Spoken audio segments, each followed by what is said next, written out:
அஞ்சலி, உன் வாழ்க்கையில ஏதோ ஒரு பயங்கரமான சம்பவம் நடந்திருக்கு. அதை இப்ப நீ அதாவது அது அப்படியே உன் நினைவுக்கு வரணும். Just close your eyes, slowly relax, relax, relax. அந்த நினைவுகளை கொஞ்சம் கொஞ்சமா நினைச்சு பாரு. Just concentrate. You going back to your past. அந்த பயங்கரமான சம்பவத்து அன்னைக்கு என்ன நடந்தது?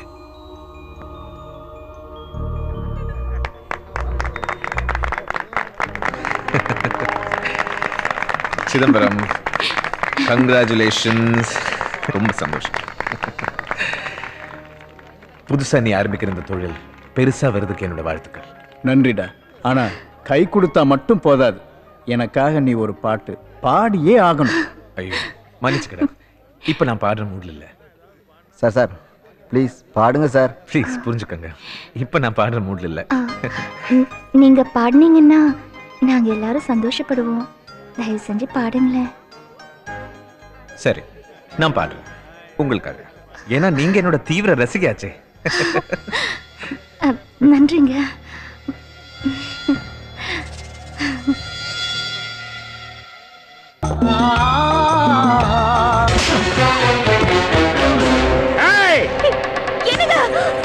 என்ன ஆச்சுங்க உங்களுக்கு? சிதம்பரம், நீ என்ன தப்பா புரிஞ்சுக்கிட்ட. நீ எல்லாம் ஒரு நண்பனா? இனிமே இந்த வீட்டு வாசப்படி கூட மிதிக்க கூடாது. நீ வாடி வாடி சொல்றேன். அவனை பத்தி உனக்கு தெரியாது.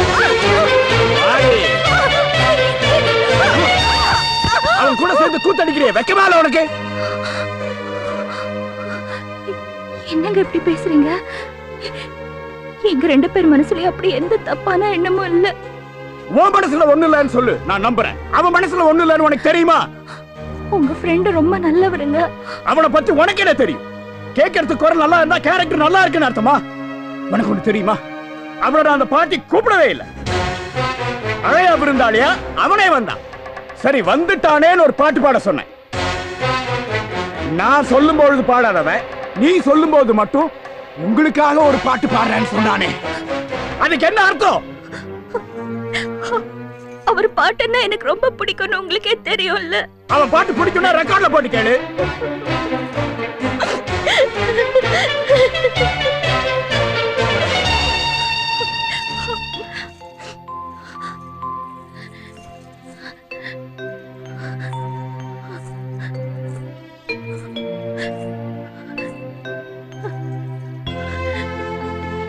ஏங்க, உங்களுக்கு பிடிக்கலன்னு தெரிஞ்சிருந்தா நான் அவர்கிட்ட பேசியிருக்க கூட மாட்டேன். எனக்கு நீங்க தாங்க முக்கியம். உங்க உங்க மனசு கஷ்டப்படுத்துற மாதிரி நான் ஏதாவது தப்பு செஞ்சிருந்தேன் மன்னிச்சிருங்க.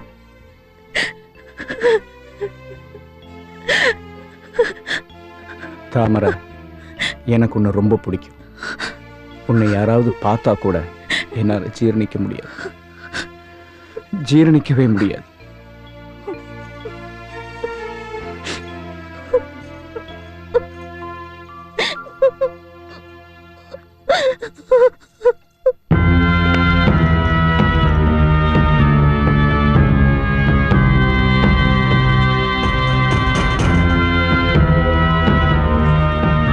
கோபி, இங்க என்ன பண்ற? ஒண்ணும் இல்ல. எதுக்காக நெக்லஸ் எடுத்த? இல்ல. அப்புறம் எதுக்கு பைக்குள்ள போட்ட? சும்மா பார்த்தேன்.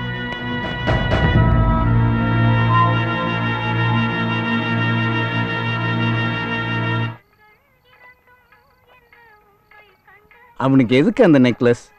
என்ன குறைச்சல் இந்த வீட்டுல? அவன் அப்படிலாம் செய்ய மாட்டாமா? அவன் தானா செஞ்சானா இல்ல வேற யாராவது சொல்லி செஞ்சானான்னு தெரியல. என்ன சொல்ற? இது பாருங்க, உங்க அக்காவுக்கும் கோபிக்கும் நீங்க ஆதரவு தர வேண்டாம்னு நான் சொல்லல. ஆனா அவங்க தனியா வேற வீட்டுல இருக்கலாமே. என்ன பேசுற? அவங்க ஏன் அக்கா. பாவம் சின்ன வயசுலயே பொட்டை அடிச்சுட்டு விதியேன்னு காலத்தை ஓட்டிட்டு இருக்காங்க. அவங்க ரெண்டு பேரும் இங்க தாமா இருப்பாங்க. அதுக்கு இல்லைங்க, அவங்க ஒன்றும் உங்க கூட பிறந்த அக்கா இல்லையே. இருந்தாலும் அக்கா தான். இனிமே இந்த பேச்சை விட்டுடுமா. அவர் பழையபடி என்கிட்ட சந்தோஷமா இருக்கிற ஒரு சந்தர்ப்பம் எப்போ வரும்னு நான் ஏங்கிட்டு இருந்தேன். நினைச்ச மாதிரி என் வாழ்க்கையில அப்படி ஒரு சந்தோஷமான சந்தர்ப்பம் வந்துச்சு. பார்த்து மெல்ல மெல்ல மெல்ல. அப்புறம் என்ன தம்பி, என்ன அவசரமா கூப்பிட்டீங்களாமே? ஆமா, ஒரு சந்தோஷமான விஷயம் சொல்ல போறேன் சித்தி. என்ன விஷயம்? தாமரை, நீயே சொல்லு. எனக்கு வெக்கமா இருக்குங்க. அட சும்மா சொல்லுமா தாமரை. சித்தி, முதல்ல ஸ்வீட் எடுத்துக்கோ. முதல்ல சொல்லுப்பா. எடுத்துக்கோ, ஏன் எடுத்துக்கிட்டாதான் சொல்லுவேன். சரி.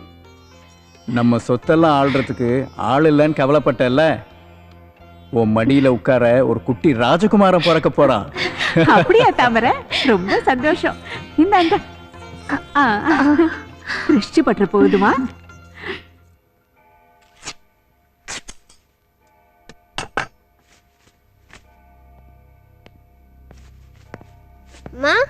மாமா ஸ்வீட் கொடுத்தாங்க. போடா. ராசி இல்லாதவ. டேய், உன் அத்தை உண்டாயிருக்கிறது உன் மாமனுக்கு தான்டா சந்தோஷம். பிறக்க போற அந்த குழந்தை உனக்கும் எனக்கும் யமன்டா, யமன்.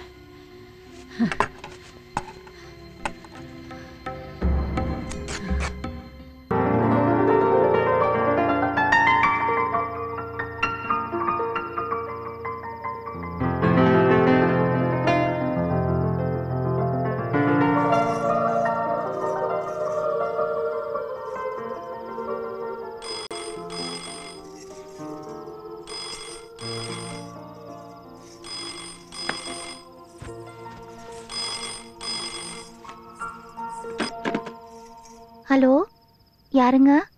தாமரை, நான் மாதவன் பேசுறேன். ஒரு நிமிஷம், நான் அவர்கிட்ட கொடுக்குறேன்.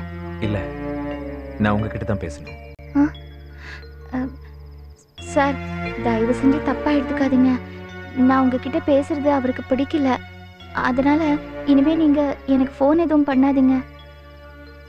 இதுதான் என்னோட கடைசி ஃபோன். தயவு செஞ்சு வச்சிடாதீங்க. இனிமே நான் உங்களுக்கு ஃபோன் பண்ண மாட்டேன். ஏன்னா சின்ன வயசுல இருந்தே ஒன்னா படிச்சு வளர்ந்த சிதம்பரமே என்ன சந்தேகப்படுறப்போ இந்த ஊர்ல இருக்கவே எனக்கு பிடிக்கல. நான் இந்த ஊரை விட்டே போக போறேன். ஆனா என்னதான் இருந்தாலும் உங்களை மாதிரி ஒரு தீவிர ரசிகை நான் இது வரைக்கும் பார்த்ததே இல்லை. அதனால உங்களுக்காக ஒரு பாட்டு பாடணும்னு நான் ஆசைப்படுறேன். ஒரு ரசிகைக்கு ஒரு பாடகனின் சமர்ப்பணம். தயவு செஞ்சு கேளுங்க ப்ளீஸ். இல்ல, என்ன நன்றி சொல்வது, என்ன